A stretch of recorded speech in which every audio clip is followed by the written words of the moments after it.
All right, ladies and gentlemen, welcome back to the Hardwood Nation's Flagrant 2 podcast with myself, editor in chief of the Hardwood Nation, CL Anthony, and my brother from another mother, Bryce Ward. What's up, Bryce? Not much. How you doing, Man, we making it, man. You know, we, man? we had to take a couple of weeks off, and a lot of stuff been happening in those couple of weeks. So let's jump right into it. Yeah, All no right. problem. So the biggest thing of the week, the biggest story of the week was the meltdown of the Milwaukee Bucks against the Miami Heat. The Heat had a 3-0 lead. The Bucks miraculously won game 4. Then the Heat closed them out in 5 games. How surprising was this to you? I was surprised at how they handled them so confidently.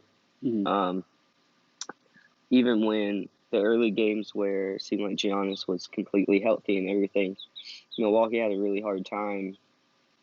It seemed like saying either consistently putting pressure on the Heat or consistently scoring against them. Um, the Heat seemed to just come in to that series with a ton of confidence and basically handle them like we haven't seen a team really do all season. Like you know, the Heat beat them, but those are just regular season game, exhibition games, or whatever you want to call them. So it's interesting to see that they were able to keep that and almost put more pressure on them. And the coaching decisions by the Heat were pretty impressive. It early on, it didn't seem like Milwaukee knew just how to handle the games at all. It was a little odd for a team that had the best record, you know. So I'm surprised that it didn't go to more games. Got it. After Got it. Giannis came out and stuff, that wasn't surprising because they were barely in it with him. Yeah. And the rest of the team seemed to give up too before, like in games that they shouldn't. At times they shouldn't have been giving up on. I feel like. Got it. So it just didn't go the way I thought. I thought it would be more competitive. I'm not saying the Heat couldn't have won. I thought Milwaukee was going to win, but still, it should have been way more competitive than that.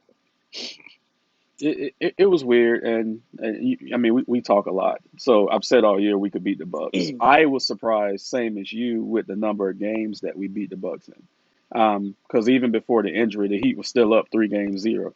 So I, I, I, w- I was a little taken aback by how easy the Heat beat them. I knew the Heat were going to beat them, but I just didn't know that it could have been a possible sweep, and then it ended up being a gentleman sweep. But Miami, for the most part, manhandled Milwaukee, and every year you have a hot team in the playoffs, and right now it's Miami. So we'll talk about that a little later going into the Boston series because they play Boston. So last night we had just a little bit of news, but Twitter, how Twitter explodes over certain things. But we had a little bit of news last night with Giannis unfollowing pretty much everyone but family and friends on social media, Instagram and Twitter. And then he actually had a meeting with the Milwaukee Brain Trust yesterday as well. That's not too weird to me. Hopefully they gave him a roadmap on what they could do for the future to get better. But how do you feel about him unfollowing his teammates and the organization on social media? It's just like I try not to worry about things like that too early because I mean people start talking as soon as before the series is over. Like when people knew the series was going to be over, they're already talking about where he's going to go and speculation and this and that. It's a little weird to unfollow, unfriend your teammates, but for the mind state that he's in right now, he might just want to disconnect until it's time. He went and had his meeting with the ownership. That should be in his eyes. That should be good enough in how I see it. So it could be something where it's an early sign, or it could be a situation where he's just trying to figure out his thoughts and not have any influence. I mean, I don't see why to do it. And I went through the Dwight Howard leaving stage of Orlando like very closely. Like I paid attention to it. And this is going to go back, and every little sign is going to be read like little tea leaves. And it's way too early to tell. It doesn't look like a good sign, obviously, to get rid of all those teammates as on social media, but it might not be anything this early on. So we'll see. I'm on the fence about it. All you can do is take him for his word at the time, but that doesn't mean anything either. So we'll Yeah, see. yeah. He said the right things after the loss to Yeah. Miami. He said all the right things. That's why I think the unfollowing his teammates on social media and the organization was so jarring to me because I'm like, wait a minute. You said all the right things, kind of indicating that you want to stay and build with Milwaukee, but then you unfollow the organization and your teammates. So that was a little odd. Like I said, the meeting, everyone has meetings, especially with a player of that caliber. It's like, okay, what are you going to do for me going forward to make this team better? Now, here's the thing. Milwaukee is capped out. They have absolutely no money, and they're still sitting on big contracts from Chris Middleton and Eric Bledsoe. So that's going to lead to my next question. If you're the Bucks, who do you move to try to get help? Because you can't sign any free agents, so you have to make trades. So who do you move to get help?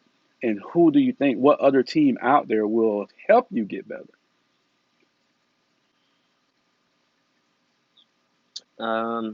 It is a tough situation because clearly they've, the reason that they're paying these guys these contracts and they had the number one record, all these things is they clearly made an effort to win an NBA championship. Like,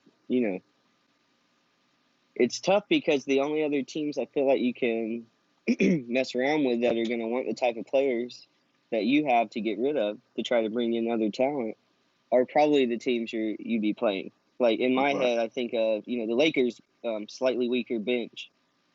After this year, what are they going to want to do to bolster it? right, Maybe right, Brooklyn getting ready for their run next year. right. Teams that know they have something to gain from some of these guys the Bucks have, and I think the Bucks just need to mix it up anyways. Not necessarily saying some of these guys can't play or whatever, but something's not right there. Hmm. So, in my eyes, maybe try to move one of those contracts that seems bigger, but maybe a team that really could use that type of player for an extra, little extra in the playoffs for whatever reason. I'm just saying, LA always has money to spend. There's a lot of teams out there that will spend to make some moves. They just have to make calls. But we'll see. I don't know what the front office is like in Milwaukee. I don't know if teams are willing to help him. That's all like its own little game sometimes. Right, So, right, right. but I would just make like I don't know what to hold on there. It just seems like outside of Giannis and was it Middleton had some good outings. There wasn't a lot of standout play there for me. It looked like a lot of giving up. It looked like a lot of mental softness too. Yeah, yeah, And so I don't know.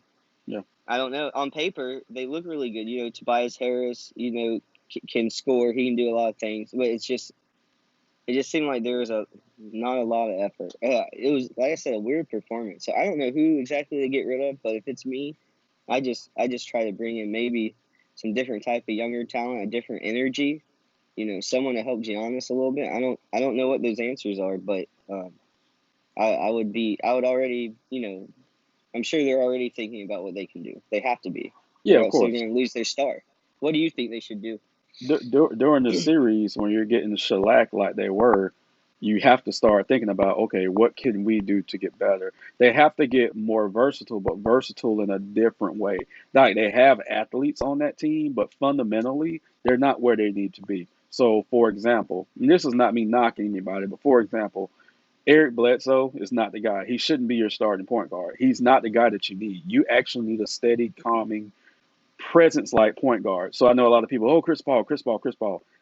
You need that type of point guard. I still think Chris Paul is a little too small for the Eastern Conference in that role, but a point guard like Chris Paul. You had that point guard on the bench as far as George Hill, who can also knock down a jumper more consistently than Eric Bledsoe can. So Eric Bledsoe is a more dynamic player, but for his skill set to fit with Giannis, it didn't work. They got rid of Malcolm Brogdon in the offseason.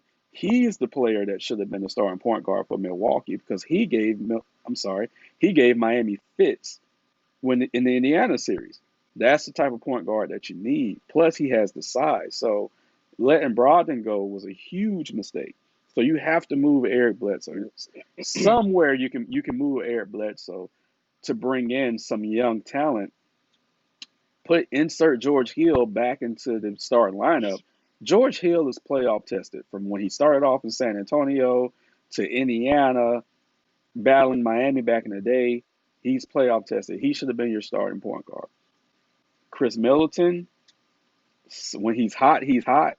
When he's cold, he's cold. I think you moved them both. Last night, I was talking to Kenneth, who writes for us, Kenneth Tate, and he made a suggestion. He was like, hey, pick up the phone and call Washington. See if you can get Bradley Beal there. Get rid of Bledsoe. Get rid of Middleton. Get Bradley Beal in there, who was a hell of a lot consistent. And we know John Wall is coming back, and we know those two don't play well together. So it might be something to that. Mm-hmm. Okay. So that's and I told Kenny last night, I was like, that is an absolute fantastic move to try to infuse some life back into Milwaukee. Because something's not clicking. They are a regular season team, but when it comes to the playoffs, the last 2 seasons, they've been owned by Toronto, and now this year they're owned by Miami. You can't get sunned like that in the second round of the playoffs. You just can't. Um, you Mm-hmm. really can't. So there has to be changes there. Like I said, I still don't know how to read into him unfollowing social media, but going forward, they have to be and they have a young GM. It's a young kid up there as a GM. Going forward, they have to be very, very, very, what's the word? Crafty with their trades. Because if not, I don't see this team getting any better when everyone else around them is still getting better. And then you have Brooklyn. Who knows what's going to happen with Brooklyn, right? Once Kyrie Irving and Kevin Durant comes back. So you have to contend with that monster next year. So it's just like, I don't know. All right. So last night, the Los Angeles Lakers advanced the Western Conference Finals by just beating the brakes off of the Houston Rockets. Um, what do you think Houston needs to do? Because that's another situation where you almost have to blow that shit up at this point.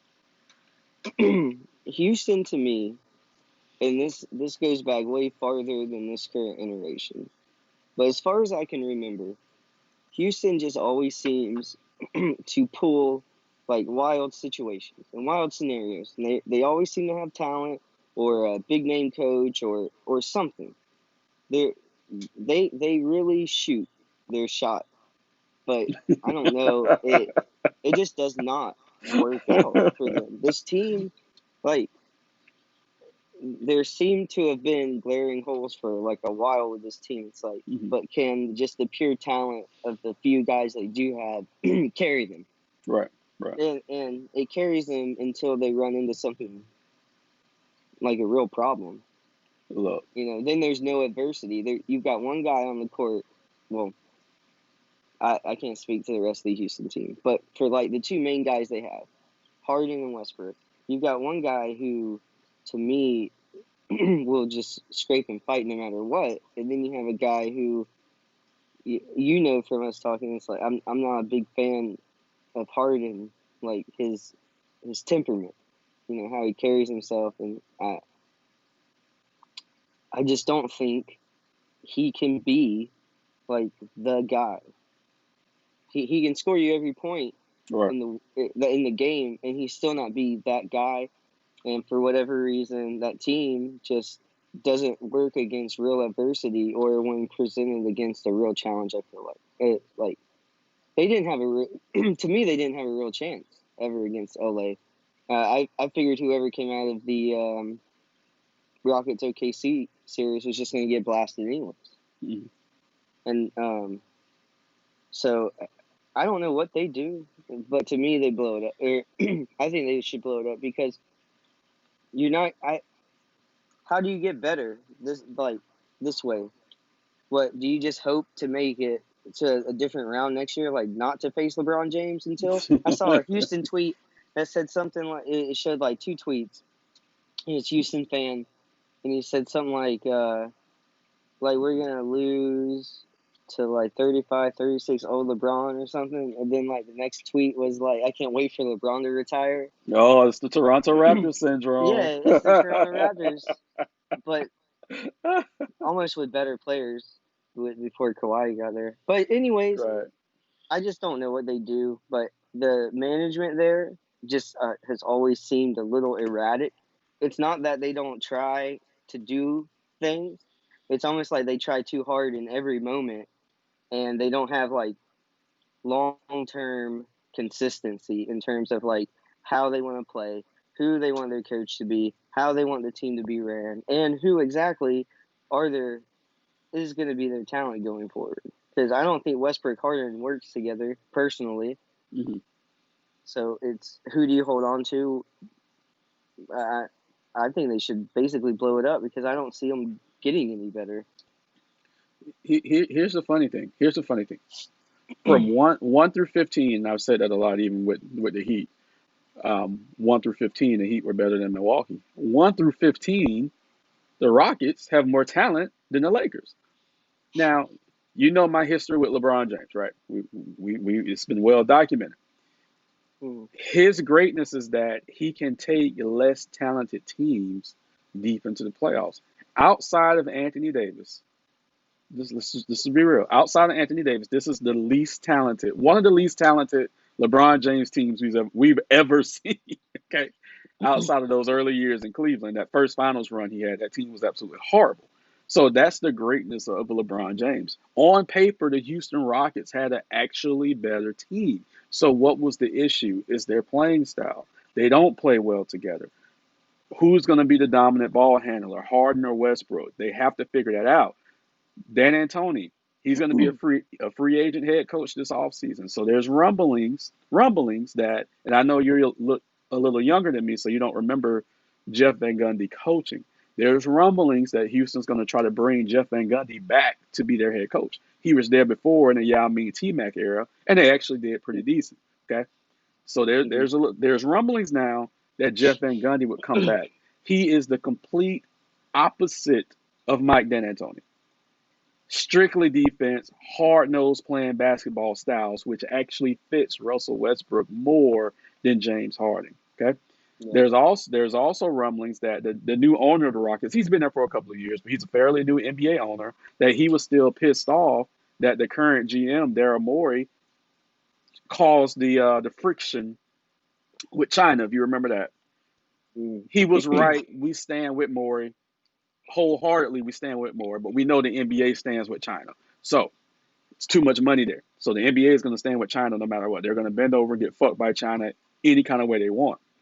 So the Rockets, who had a great relationship with China for all these years, saw that blow up. So the owner might actually want to move on from the GM as well because of that this off season. So if they bring in Van Gundy, he will be the GM slash coach. And there's going to be a multitude of changes on that team. And I think you're going to see a Rocket team being built around Westbrook versus being built around Harden going forward. I wouldn't be surprised if they trade Harden if they bring Van Gundy in there. That's why last night Harden was like, "Yeah, I want Dan Antoni back," because Harden knows if Dan Antoni's out, he might be out too. Maybe they should trade him to the Bucks. That's Can you imagine Harden on the East Coast? Can you imagine that? No. Another thing about Houston. Let me tell you this number. Harden has 3 years left. Russell has 3 years left. The commitment of money to two guys for 3 years is $246 million. Absolutely not for a second round exit. They have to do something. They have to do Yeah. something. But how do you feel? How you feel about the Lakers? Because like I said, this is LeBron's one of his weaker castmates as teammates. How you feel about them getting to the Western Conference Finals? Because Anthony Davis looked thrilled last night because he's never made it this far before, and he didn't have a great series. But how do you feel about it? I'm not surprised. Mhm. I'm not surprised at all. At this point, with the path I thought LA could, when we were picking our first round wins or predictions, the earliest round was going to pose the biggest threat to them. To me, I thought once they made it out of the first round, they were going to be fine. Mhm. And I didn't really think Portland was going to be a real threat, but play them competitively, kind of thing. Yeah, until Dame got hurt, but yeah. Yeah, but to me, I didn't care about the rest of the team. They had LeBron James, Anthony Davis, and after the last decade of like seeing LeBron James grow in the playoffs, there was no doubt in my mind that they should be here. Mhm.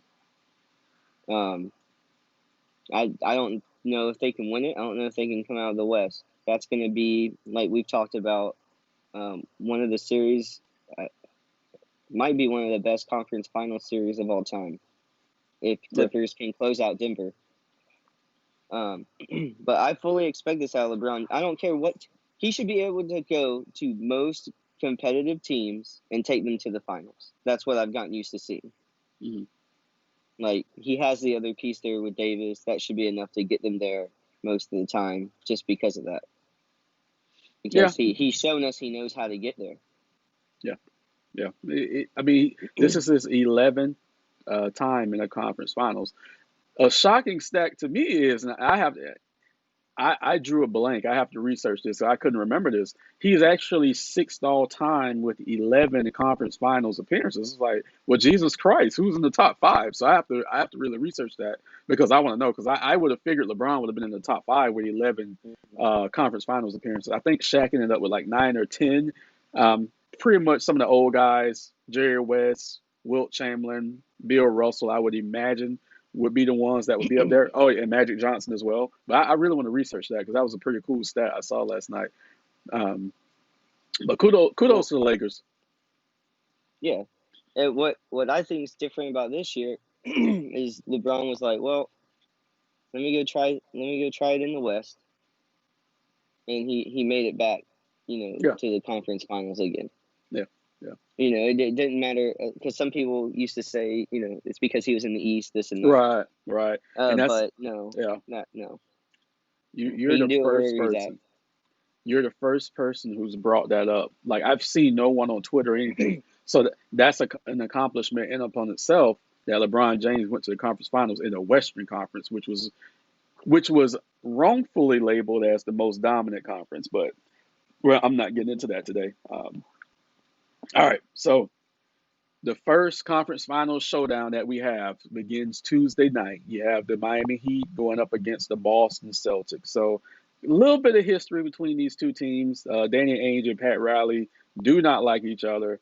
Um, the Boston Celtics won the season series 2 games to 1. The Heat did win the last game against the Celtics during the bubble. They've won the only bubble game. What do you think is going to happen in this series? I have no idea, and that's why I'm excited about it. I was really hoping Boston, after seeing how well Boston played Hmm. in the first couple series, I was really excited. Because I didn't really pay attention to Boston that much Hmm. this year. I just knew they were doing well, and I just really don't like Kyle Lowry, and Toronto's won a championship, so I'm not, not like kind of emotionally pulling for them. Hmm. And I also, everybody was praising Kyle Lowry the other night in that double overtime game, Right, for his right, play. All right. I took away from it was that like Jaylen Brown went up for a layup or dunk and he pulled his legs out from under.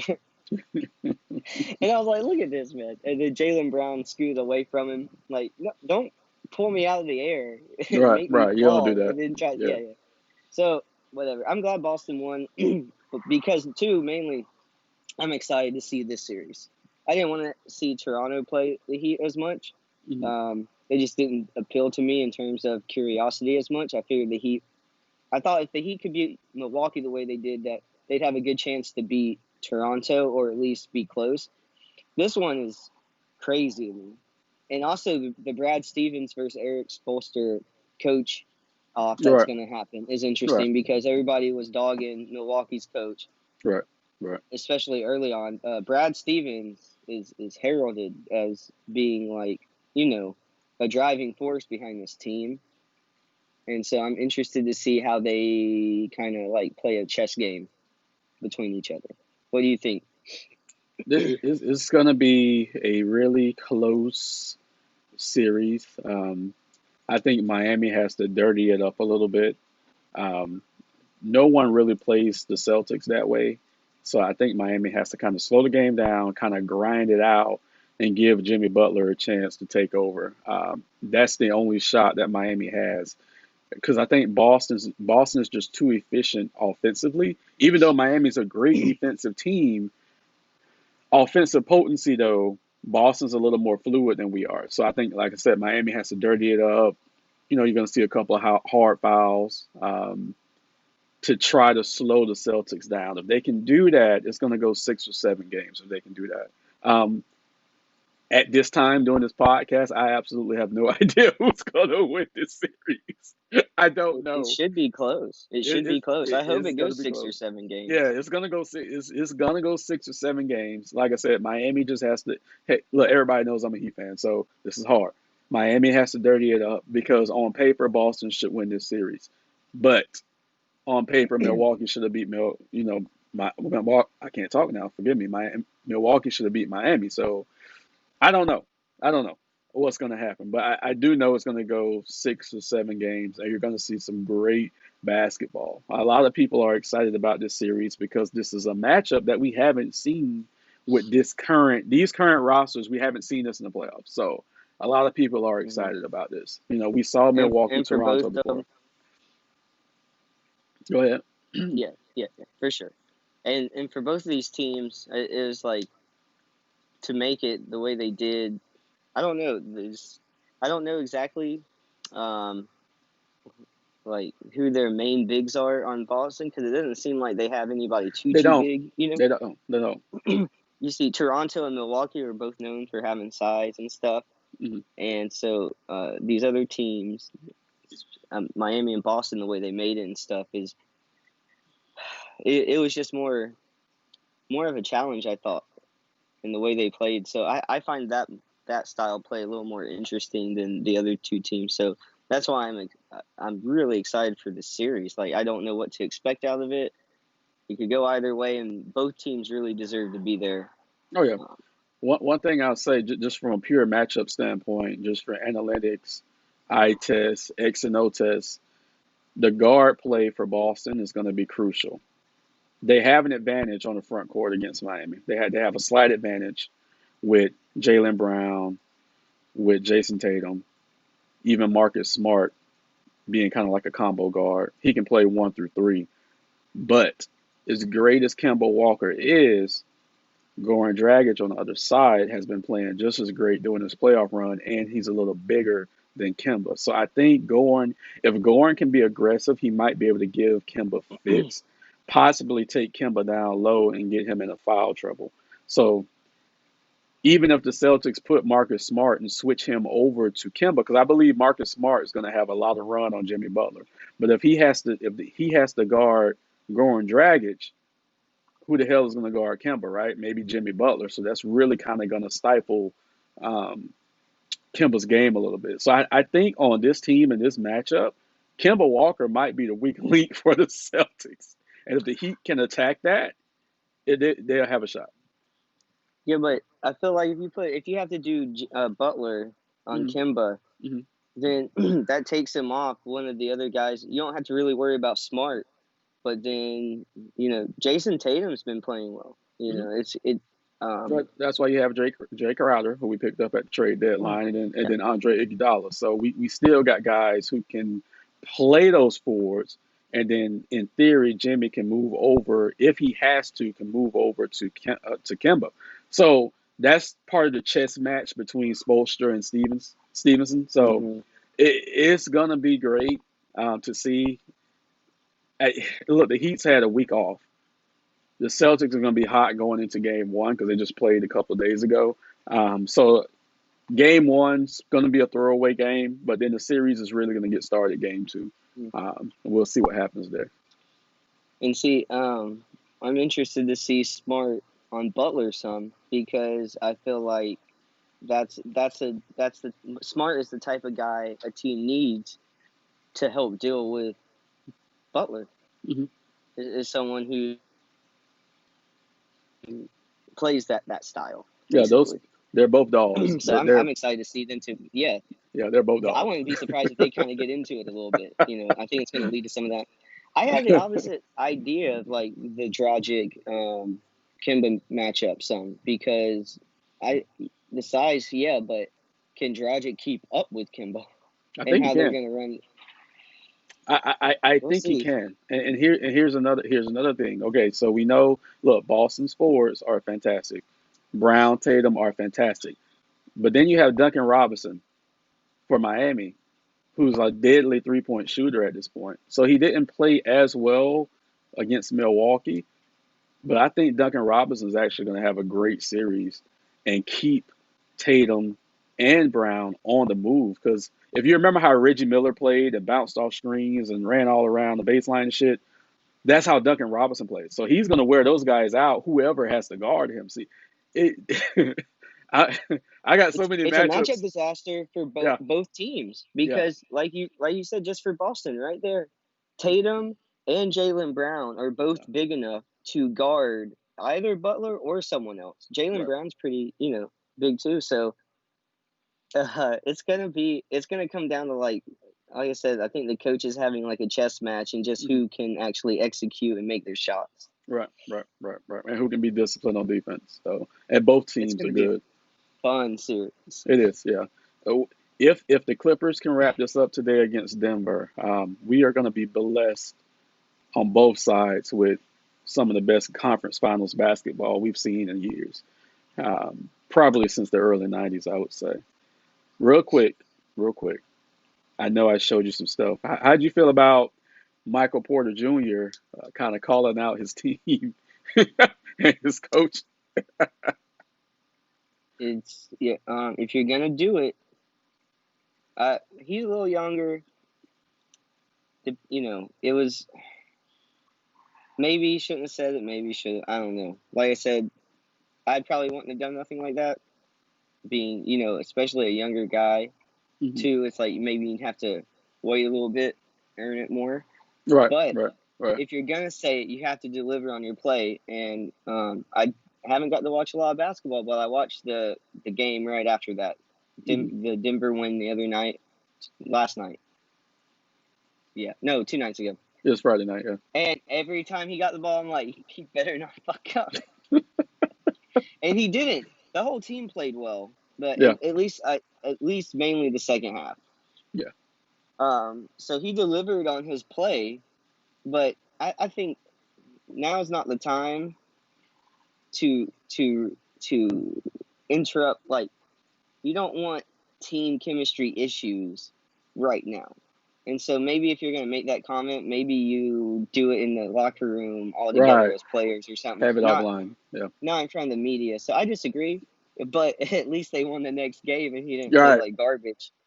Because I watched him and every time he got the ball, he either did what he needed to do, made a shot, whatever. But He started off Denver, slow that game. okay. So see, like I said, I watched I know I watched some of the first half, but it was Hmm. mostly all second half. Right. So I don't know. I just know in the second half it seemed like Denver could do no wrong. That kid could do no wrong. Hmm. Mitchell, everybody was firing all cylinders, and they came back from like, I don't know, 13, 14 points, something like that, and came Yeah, it back was and won. 13. So It was 13 down. My fish decided to start fighting. That's why I looked over like, what are y'all doing over there? Those savage African cichlids. Okay. Um, no, Michael Porter Jr. has star slash Devin Booker potential. He does. He's always had that. He just fell off when he had to have the back surgery and people gave up on him. Some people didn't think he was going to play in the NBA, but he was highly touted when he was in college, and he's kind of a basketball prodigy. Him and his brother, because his dad was a freaking coach and just raised those boys up, kind of like LeVar did with his sons. So yeah, Michael Porter, I got my eye on him because he may be something. mhm. He has the size of Klay Thompson. I think he's a little more athletic than Klay. So let's Mhm. just see if he develops his overall game, defensively as well. He might be something. So yeah, we got to keep our eye on him. He's a big boy that definitely didn't look uncomfortable in his Right, mobility and everything. Like right. for his size, he looked very capable in like how he defended and moved around on the court. I was impressed. Like I Hmm. said, a couple years ago, we probably would have known these guys a little bit better in detail. But watching these playoffs a little bit been helping get to know him, and I was impressed by him the other night. Right. I'm happy that that he didn't have a horrible game because that would have been a very, They would have very traded bad look. him. Yeah, They're like, he's gone. he would have been traded. Look, Denver doesn't have a dog. Like if they had an old head on the team, man, they would have had a very in depth conversation with that kid. Yeah, Imagine him doing that on Miami or like San Antonio. Like what, yeah, for real. dude? Did you see the clip of Austin Rivers accidentally hit LeBron James with the head over the head with a basketball yesterday, and Mm. LeBron turned around like he was going to rip his soul out. He's It was like, a few. what? He's like, what just happened here? Look, it was a few memes about that last night. They're like, Austin Rivers wasn't ready for that smoke. They're He's like, like, it's an LeBron's gonna accident, kill I him. promise. That's gonna be some black on beige crime. He's not right. I'm so politically incorrect. I love it. Yeah, What? Go dude, I ahead. cannot wait though. Like we were talking about LeBron legacy kind of earlier, where he went from the East to the West. It's Mm, the team he's gonna have to go up against had a guy who is creating his own like pretty epic legacy, and it seems like no matter where he goes, he he's wins. able to, yeah. And Yeah, he just so I'm wins. interested to see just like what almost is like like a unstoppable force. It's an immovable object. Like that's how I Right, see these two guys right now. right, So it's right. like who's gonna give in? Uh, it's like a battle of wills. I know Clippers better coaching, possibly better depth, but I don't know the LeBron James, Anthony Davis effect against the Kawhi, Paul George effect. It's just going to be so exciting. Like Come on, I can't get come on. over the We're gonna excitement. do it. We got to do it. We got to do it. We're so close. We got to do it. We got to do it. We're so close. So here we go. I'm gonna need an NBA Finals prediction. Let's say the Clippers wrap this thing up today because it's an early game, so 1 o'clock game. So let's say the Clippers wrap this thing up today. So you have the marquee Lakers, Clippers in the West, and the East, Boston, Miami. Who's going to the NBA Finals? On both sides or just the West? No, who's going to the finals? What is your NBA Finals matchup? The 2020 NBA bubble finals matchup. Who you got? Um, Lakers, Boston. Got it. You are definitely my brother from another mother. I got Clippers Heat, and I got Clippers winning the championship. I think LeBron wins a championship this year, Oh and wow! I'm not sure from a if you think LeBron can win the championship. I was thinking for like what would be the most interesting team to go opposite, and so like Boston, LA again just Right, seems like this long thing that's like right. it's kind of cool if it happens again, but then Hmm. to see LeBron go up, it's not the same players, but it's the same old ownership that knew him so well in the Heat. It's like that's interesting just because it's like his old team as well. And I traditionally, he hasn't.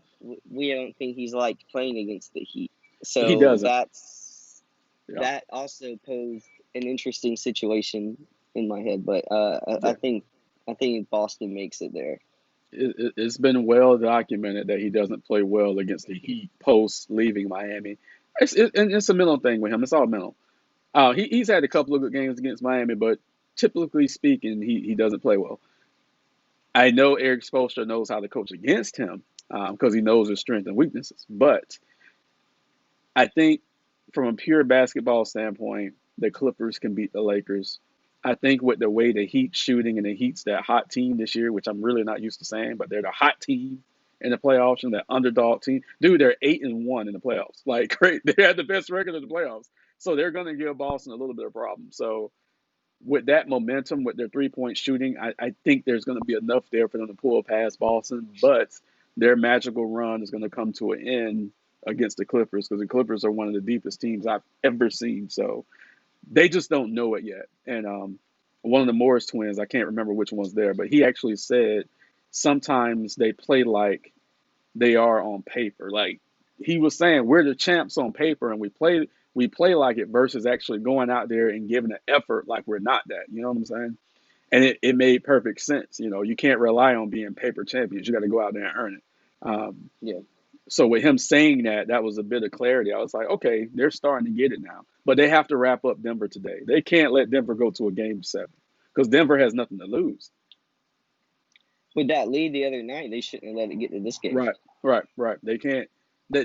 All the pressure is on the Clippers to wrap this thing up. And they, like I said, it's an early game. They play at 1 o'clock today. Unfortunately, they're going to go up against a lot of football, so I don't know what the ratings are going to be like today.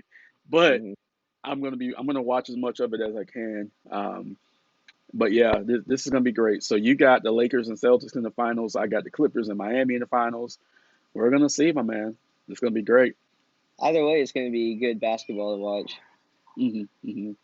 And we'll end it today with this. Does Giannis accept the supermax contract? Because I know it came up. So with the supermax, the Bucks can pay him more than anyone else. They can give him an Hmm. extra year, so the money comes out to be $40 to $50 million more than what another team can offer. So in the past, Paul George didn't take it. Anthony Davis didn't take it. Do you think Giannis is going to take the supermax? Because this is the time where he has to do it. If he's all in, once as soon as the season is over with, that's when he can sign it. So what do you think he does? This season or next season? No, he can Next sign season? it. He can sign it this season. So as soon as the season wraps up, he can sign the super max contract. So do you think he does it this Oh, season, or do you think he goes to the off season as a free agent? yeah. I don't think he signs it. Wow. Okay. Okay. Well, we're gonna be head. Look, if he doesn't sign it, it's gonna be the decision 3.0. Yeah, that's what happens now. It's just like, Yeah. to me, it's just the way the league goes. I mean, I hope he I signs it, but I hope he signs. I can't deal with the decision, bro. I just can't. I can't. I just like it wouldn't even be. I wouldn't even worry about it the way I used to worry about those things. Like if he doesn't sign it, and I'll just in my head it go in my head it go two ways. If the Bucks play well in the playoffs, then they have a chance. If they don't play well, he's gone. Hmm, He's gone. hmm.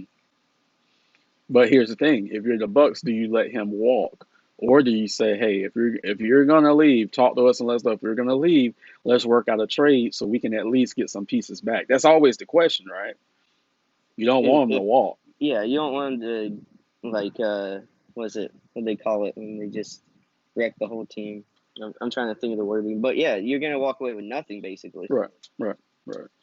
I think if I'm the the Bucks GM, if I can't make any substantial changes this Mhm, year, and the team does kind of like what they've been doing the last couple seasons, you get ahead of it, you trade him, and mhm. you restart. God, dude. They can't go into the same. They can't go into the season with the same team. Like they cannot. Um. If they do, he's gone. Oh man. I think.